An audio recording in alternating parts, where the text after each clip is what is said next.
Welcome back to the channel. Today we're going to be doing the final video in this little mini series I've been doing with the Fishman Loudbox Mini versus the Fender Acoustasonic Junior DPS. If you haven't yet, check out the full review I did of the Fender, and today we're going to be doing the full review of the Loudbox. Let fire, some let others die.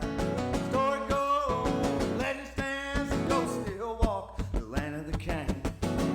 High altitude, baby! Alright, so the first thing I do is ask the question of who is this for? So if you want a full tech breakdown of every detail of this thing, and if you want to hear somebody just play this thing for 30 minutes, this video is probably not going to be for you. I am much more interested in the applications and the way somebody will use a product than the actual system itself. But with that being said, we do need to add some context to the machine, so let's jump right into it. So let's talk about the styling of this machine. The styling of the machine is just an extension of the rest of the Loudbox series from Fishman. The sides of the machine are made of wood that is wrapped in brown pleather that is bolted to a powder coated frame, and this thing is super durable. I have dropped this thing, snatched this thing, pushed it around, bullied it, and it really hasn't shown much wear other than being dirty and this little bit of wear on the back where the pleather is starting to come undone. In my opinion, it's not a very creative looking machine, but that's also a preference and may not matter to most buyers. All right, looking at the front of the machine, we have two channels, a 1/4 inch instrument input and one XLR input. And on the 1/4 inch side, you have a few options. You have a phase button, which is pretty much just a feedback control, a gain knob, a 3-band EQ, low, mids, and highs, and a reverb control, and a chorus effect.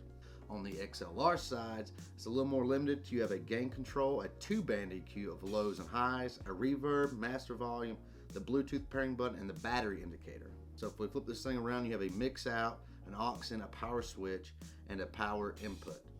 The Loudbox Mini has a really small footprint of only being 12 inches tall, 13 inches wide, and weighing at 21 pounds. You can pretty much take this thing really anywhere you want it to. So there's really not a lot to mess with on this machine. It's pretty straightforward, very limited controls, but there is some really cool stuff that we'll get to in a second. All right, so the inside of this machine is made up of a 60-watt amp, pushing a 6.5-inch speaker with a 1-inch tweeter. You know if that's gonna be enough sound for you, if 60 watts is gonna be what works. So keep that in mind. So let's talk about the sound of this. Okay, so I think I've been out of focus for half this video, but I just turned on autofocus, so it should be right now. I'm not gonna go back and refilm that, so just get over it. So let's talk about the sound of this machine. To be such a small machine, this thing can make a lot of noise. It's from as small as you want with real no issue to it can run anybody you want to out of your house pretty easily. I do think as far as the sound profile goes, that everything coming out is a little bit on the flatter side, which is not what I'm looking for and probably not what you're looking for. I personally wish it was a little brighter and a little more crisp. The phaser works pretty well on it, keeping the feedback down. The reverb is pretty good, but the chorus is not for me. I'm not a big chorus guy, so if that's something you really want out of a machine, that's something to keep in mind. I do wish the XLR side offered a few more options as far as maybe a 3-band EQ or a little more something to dial in. It's very limited with only a 2-band EQ and no control for the reverb, which you're kind of at the mercy of this doing.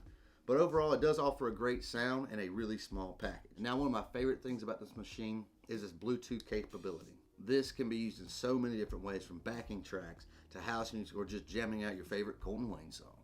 The range of it is around 20 feet with no interference and decreasing as walls and people and etc. comes around. You can get farther, closer, anything like that. But that's something to keep in mind. This Bluetooth is really good. I think it's 3.0, it could be 4.0. I'll try to find it and put a screenshot of it up. And so now for what makes this machine so great, and what really sold it for me 18 months ago when I bought this thing, is this wireless capability. The Loudbox Mini Charge has a large battery that can go from 12 to 6 to 4 hours. 4 hours if you're using it as a PA system at a loud volume. There's a lot of things that wireless capability gives you options with, and I'm going to try to tell you some of the scenarios that I've used it for, and this might be something you're interested in as well. It's the wirelessness is great if you're having a lack of outlets, if outlets are broken, which a lot of venues have that problem. You don't have an extension cable. My extension cables break. Your surge protector, it breaks. You forget it. Whatever. I mean, a blackout. We're in hurricane season right now. I'm actually shooting this as I think Category 1 is coming on us. So if there's a blackout and you really just want to rock on, you can use it for that as well.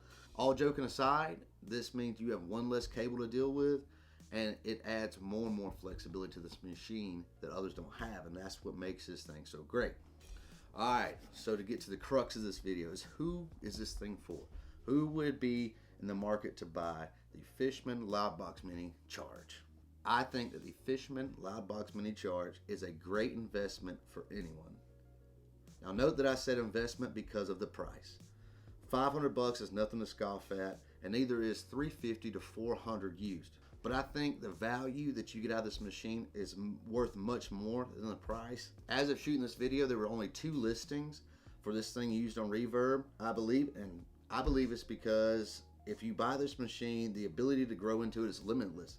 From playing small shows to a rehearsal with a band, as a monitor for a show, I've used that several times as my monitor, or just simply wanting to jam out around your house at a party, creek bank, wherever you want to go, and you don't need any power. That's what makes this machine so great.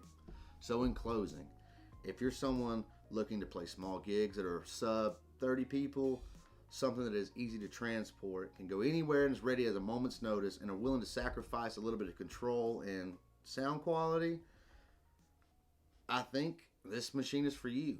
Like I said, I think it is an investment at that price. That's why there is not as many used ones out there, is because people get these machines and hold on to them because they are such a great investment in something that you can grow into and use for, I mean, just so many situations. The Fishman Loudbox Mini Charge is a great investment for any musician out there. Thank you so much for watching, guys. I got plenty more videos coming up. I know it's been a little while since I posted. Just had a busy week. I will be getting back on here soon. See you guys later.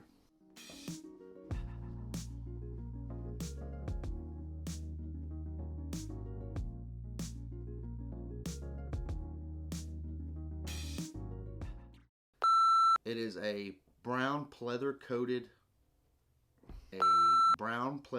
wood sides with a durable. It is a pleather coated wood front.